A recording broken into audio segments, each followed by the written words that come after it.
Well, good afternoon, everybody. I'm Dave Robbins with End Time Ministries. Thank you so much for joining me on this edition of End of the Age. Now, let me set the stage for this new Israeli government and what we are looking for from a prophetic perspective. You and I both know, according to the prophecies of the Bible, there's going to be a Palestinian-Israeli peace agreement that's going to be signed, and that's going to be the beginning of the final 7 years to Armageddon and the second coming of Jesus Christ.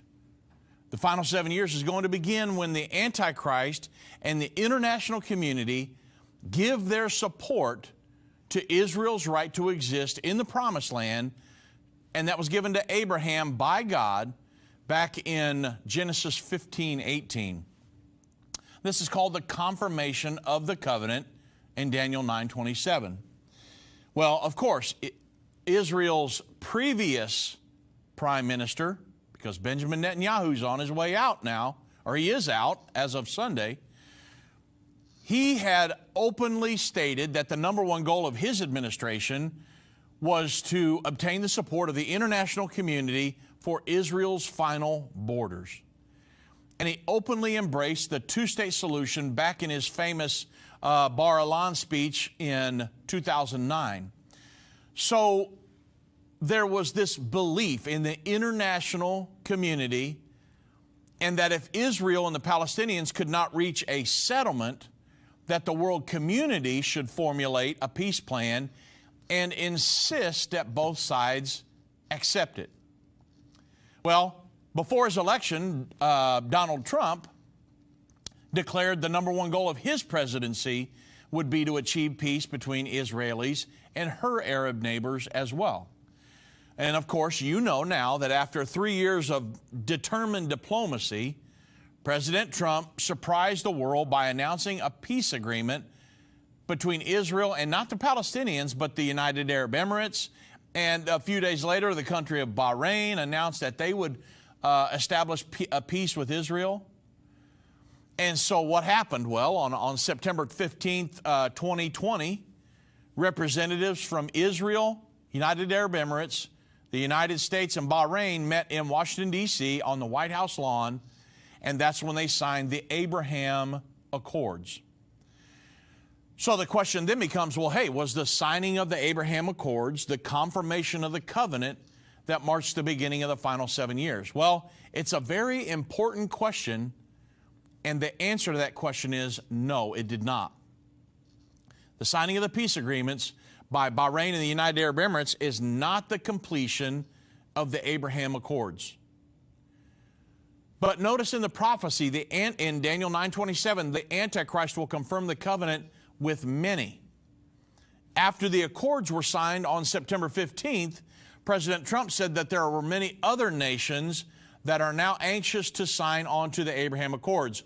Also, President Biden and his administration fully advocates for, they don't call it the Abraham Accords, but for the normalization of relationships between Israel and other Arab nations. They're going to continue to push that. And so is the new government with Naftali Bennett and Yair Lapid. But the most important signatory of the Abraham Accords will be when the Palestinians signs on. That's what you and I are looking for. The completion of the Abraham Accords must contain, I'm going to say, 6 specific elements. What are they? Well, number one, we know that the Palestinians must be included in the peace agreement. So just because they signed the Abraham Accords, and it's called the Abraham Accords, and in the Bible we're talking about the Abrahamic covenant, it's not the agreement that we're looking for. Why? Because number two, a Palestinian homeland must be established in Judea or the modern-day West Bank. That has not occurred under the Abraham Accords, I should say yet.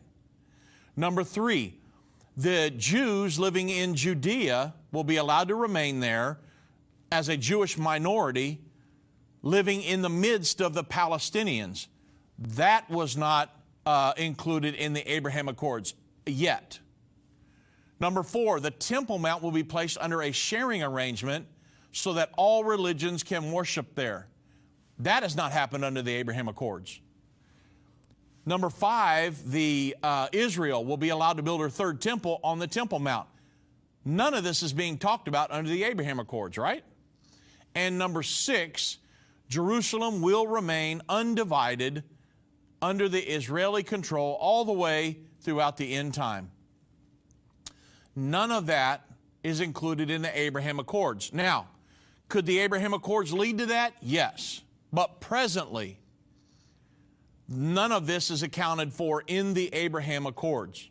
So the Abraham Accords is not the peace agreement we're looking for yet. That's the big yet, capital Y-E-T, yet. But when the Palestinians sign on and sign a peace deal with Israel that has these characteristics to it, then we will know, yes, we're in the final 7 years, and that sets a lot of things in motion, okay? And that's the final 7 years to the Battle of Armageddon and the second coming of Jesus Christ. So, with that said, let's talk about Israel's new government. The government was just voted in yesterday, and Naftali Bennett is now the new Prime Minister of Israel. He's got a sharing coalition with Yair Lapid. And this is very important that you understand this, because a lot of people want to know what's going on with the elections and everything. I talked to my class in the Jerusalem Prophecy College. So I asked them, what about this new government? Which way is it headed? And what's the goal? What are they hoping to accomplish? And they said, you know, we really don't know. I mean, they live there. They're citizens of Israel. And they said because it's almost like a world government. Or a world religion. They pretty much set everything they want to aside. Now, these are the members that have formed a coalition. They pretty much set some of their major beliefs aside just in an effort to have a coalition to form a government to unseat Netanyahu. And so they've agreed to things that they never would have normally if they had a majority in the government. But since they don't have a majority, then they had to compromise so much with everybody. And I'll get into this in great detail on the other side of the break. But at this point, even there are major writers in the Israeli news media that still are wondering, what kind of government do we have?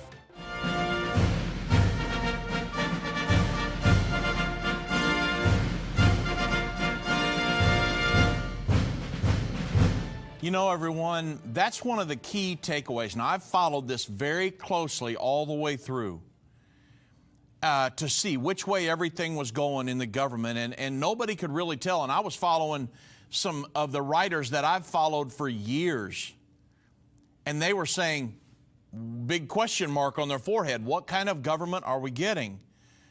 That's the thing. In the United States, when you have an election, it's either going to be, as a rule, the Republicans, and you know which way they're going, or the Democrats, and you know which way they're going to go. It's either right or left.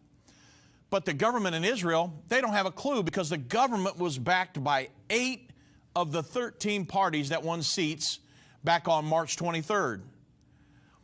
So for a total of 60 votes in the 120-member Knesset. So Yesh Atid, which is, they got 17 seats.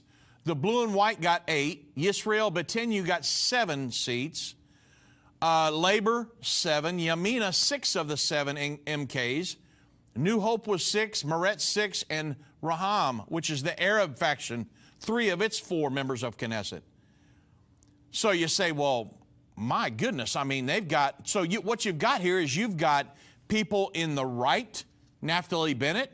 You've got people that are center, Yair Lapid.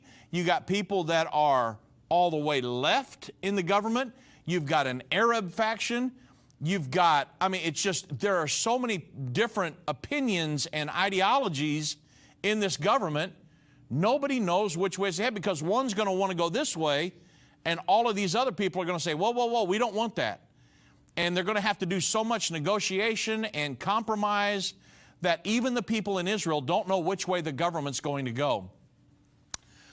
The current Prime Minister, Naftali Bennett, Fox News described him as a Jewish nationalist, but not really dogmatic, a bit religious, but certainly not devout, a military man who prefers the comforts of civilian urban life, and a high-tech entrepreneur who isn't really looking to make any more millions, a supporter of the great land of Israel, but not a settler, and he may well not be a lifelong politician either. So what does that tell you? He's supposed to be pro-settler, pro-West Bank, protecting Area C, but yet on the other hand, all of his cabinet, of his coalition in the government, many of them are against what he stands for. So how do you work together to get some of this stuff done? It's a mess. Now, the Jerusalem Post. Now, from a prophetic perspective, what are we looking at here? Well, I'm looking for peace agreement, the Sixth Trumpet War, how are they going to deal with Israel or with Iran?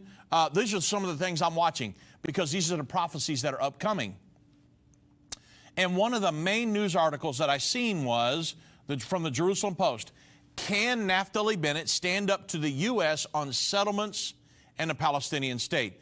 So, the new Prime Minister, Naftali Bennett, he sounded like this right-wing leader that he is when he promised in his Knesset speech to ensure the national interest of Area C of the West Bank. And it's not an idle line because the phrase was also written into the coalition agreement between the Yamina Party and that of Yesh Atid.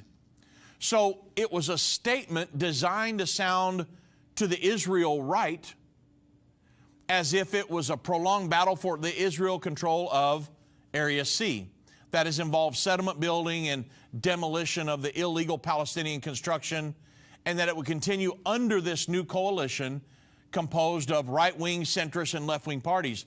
But that's going to be a huge issue because will Bennett be able to do what he wants to do if he doesn't have any support from his government? So Naftali Bennett, throughout his political career, has been clear that he believes that all of Area C, this is where all the Israeli settlements are located, they should be a sovereign part of Israel. And in the Knesset on Sunday, he also spoke of his intent to strengthen the settlements throughout the land of Israel.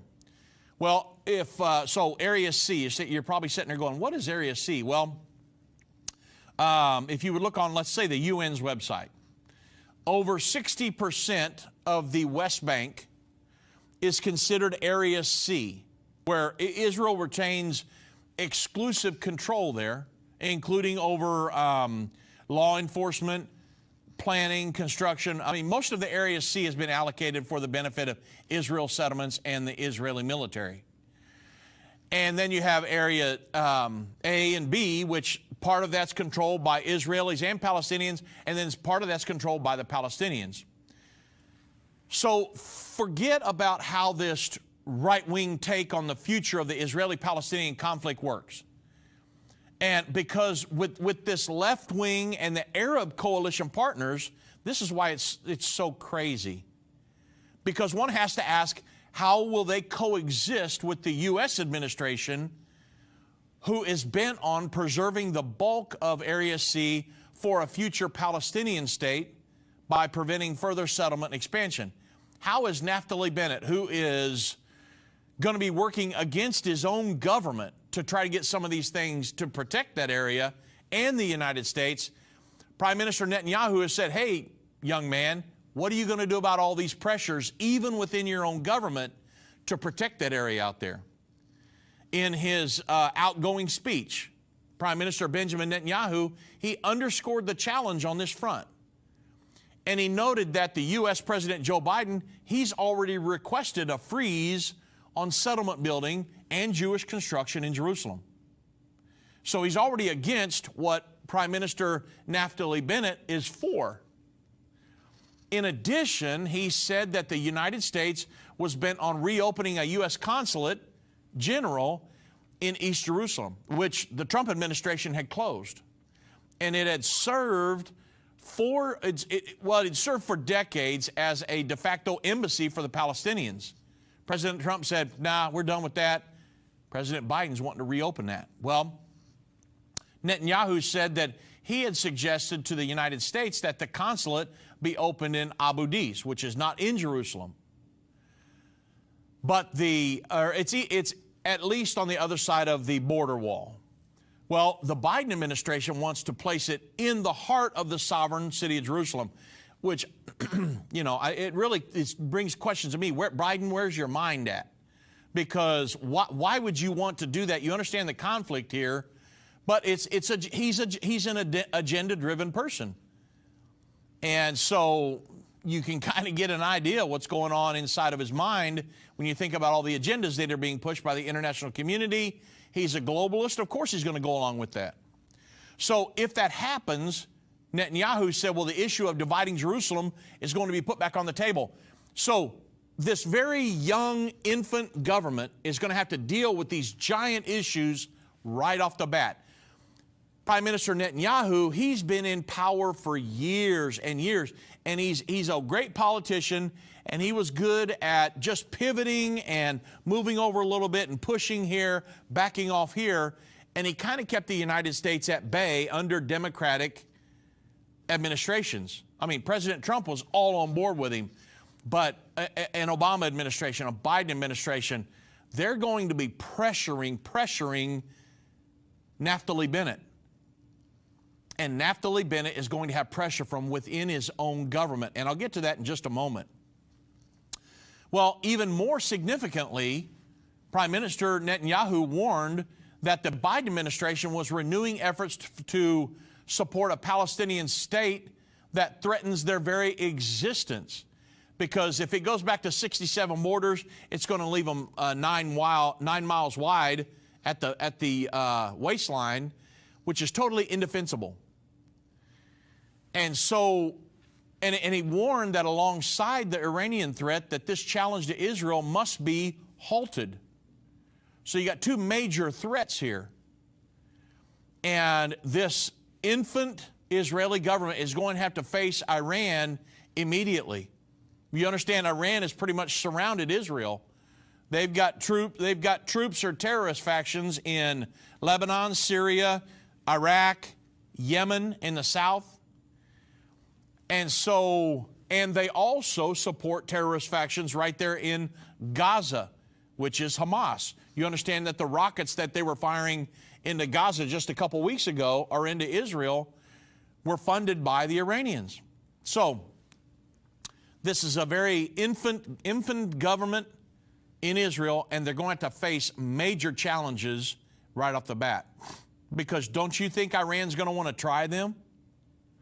So in a speech that sounded like a campaign address rather than a statement of concession, Prime Minister Netanyahu said that he only could prevent Biden from acting against Israel's interest on the settlements and the Palestinian state.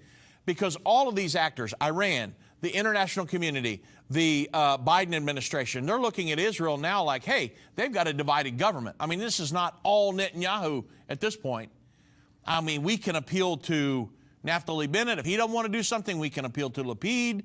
There's many other different options here, and we'll have to see how it all plays out because they got elected in yesterday. But we're going to be keeping a close eye on it because could this be the one that allows a two-state solution to be created? I don't know. But we'll definitely have to keep an eye on it because that's why I opened my program with the Palestinian-Israeli peace agreement that's going to be signed. Will this infant government, which is divided on many ways, in the news, in the public eye, they would say, "Oh no, we're all together on everything." But I'll get to something in a moment that'll let you know that they're not. And Prime Minister Netanyahu, on his way out, he touted as an example his refusal of the Obama administration's policy on Iran as proof that when it matters, he can stand strong against the U.S. He was saying, hey, we'll go it alone against Iran. And something that he said that Bennett would not be able to do. In other words, Netanyahu had sole power. and throughout most of his presidency. Of course, then when he got in with Gantz, a lot of different things, but throughout most of his prime ministership, he controlled it. Well, imagine here in the United States with Democrats, Republicans, independents, liberals, everybody in one government trying to run it. I mean, imagine if the president and the vice president and the secretary of state were all different, had different ideologies of how a government and our foreign affairs should be ran in the United States. They'd all be bickering back and forth. They'd be pushing and shoving and no. And so it would be a mess. Well, there's 8 different parties in Israel. So you can imagine this infant government that's being formed right now, how it's going to be ran. They're going to be bickering and complaining against each other, not wanting to really go as one unit straight forward. They even have an Arab faction that's going to have a voice. So it was an odd statement. You know, really this statement coming from Netanyahu, whose weak point on the international stage has always been the Israeli-Palestinian conflict. I mean, Netanyahu has always presented himself as the king of the right?